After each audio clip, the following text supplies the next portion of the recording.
নারায়ণগঞ্জের শীতলক্ষ্যা নদী অনেকটাই যেন মৃত হয়ে পড়ছে দিন দিন। শীতের এই মৌসুমটাতে উৎকট গন্ধ আর কুচকুচে কালো রং ধারণ করেছে শীতলক্ষ্যা নদী।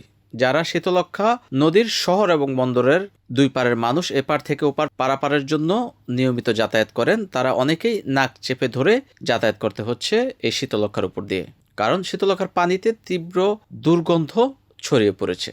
শীতের এই শুষ্ক মৌসুমে শীতলক্ষ্যার পানি অনেকটাই কালচে রং ধারণ করেছে। দেখে মনে হবে যেন শীতলক্ষ্যা এখন মরু খাল।